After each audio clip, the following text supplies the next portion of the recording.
All right.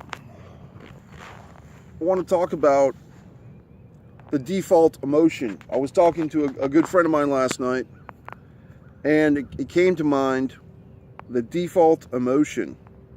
My friend named Ann and I had a really good chat, and I hit upon something, and I want to talk about it, which is everyone, or almost everyone, in my opinion, has a default emotion, meaning what is the emotional state or the emotion that you go to when you don't know how to feel? Mine would be anger. Someone else's might be sadness. Someone else's might be joy. People who, I think it's a thing, it's just a theory I've come up with in the last 12 hours, which is all humans have an emotion that's like their core emotion. Their one emotion that, whether probably through childhood or they got to some level, and probably the healthiest one you could have is joy. But I don't have that. I know people, a good friend of mine, she's always trying to look at the bright side of things, and I accuse her of saying, hey, don't put a happy face emoji on everything. But that's just her nature. She just defaults, goes to the, as I call it, the happy face emoji on everything. But for her, that's how she feels. She wants to make everything seem fucking sunny side up, glass is half full. For me, if I don't have an emotion, you know, like if I don't say, wow, I'm really satisfied, or I'm really proud, or I'm really, you know, excited. If I don't have that, or if I don't know where my emotions want to gravitate to, I go to anger. That's just the way it is. Some people, like I said, might go to depression.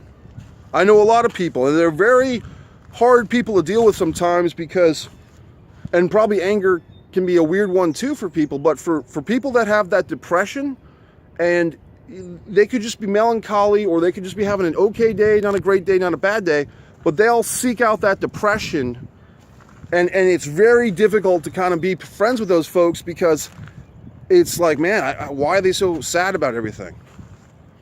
Some people, it might be humor. They always want to see the chuckle in it. And that can be annoying too.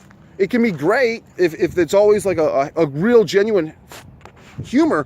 But some folks, I think, they'll use, especially self-depreciating comedy, they'll make fun of themselves, they'll make fun of their competence or their weight or whatever issue they have with themselves as a way of kind of deflecting from an issue, or trying to make themselves overly comfortable in uncomfortable situations. They'll use a lot of times self-depreciating humor or just awkward humor. Religion, I wouldn't say religion's an emotion, but say gratitude. That's what I'm looking for. Some people are always fucking gratitude about everything. Look at the sun, look at the water. Oh, I'm so thankful for the leaves today. And yes, although I'm a Christian myself, people can sometimes thank God for the toes on my feet. Okay, fair enough. You figure that out. But some people it might be sexiness or lust. Like you're in the post office with someone, and someone's like, man, that post office clerk, I gotta bang her this weekend. So they're defaulting to sex or sexuality, sometimes inappropriately. And you're like, man, I don't know. She's like 55 years old. You sure about that? So my point is, everyone's got a default emotion. Now, this is not a scientific journal that I'm creating, but I could easily do that. But I just want to share, because it's all about fucking sharing, right? The default emotion is what your natural core focuses on or goes to when you don't know how else to feel. For me, like I said, it's anger. It's like, well, what the fuck are you really looking for from me? And if people, you know, sometimes wonder on Twitter or whatever the fuck, hey, I made a comment, like I'll bring up a topic, someone will say something back, and a lot of times I'll instinctually think there's sarcasm or undertones of mockiness in their fucking tweets or their email exchanges. I got into that with a friend of mine on email. It's confusing because there's no subtext in typing. So a lot of times people will type something, they'll do something. You know, I got into a little something with one of the famous women wrestlers from when I was coming up, and I try to pay respects to a wrestler, and she just didn't get it, and it was like, God damn it. It's like, how do you get out of this fucking hole now?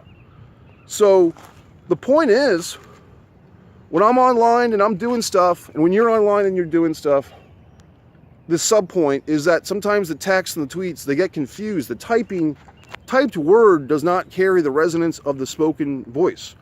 So, you know, when I do things online, it's not always interpreted correctly, and sometimes it is. But I'm kind of having this inner debate if I should mention exactly what happened. A, because I don't want to, you know, use it as something. So I'm just gonna drop it. Yeah. So anyway, the default emotion, when you have an emotion, whether it's anger, sadness, joy, you know, whatever the fuck, that's what you go to because that's your comfort zone.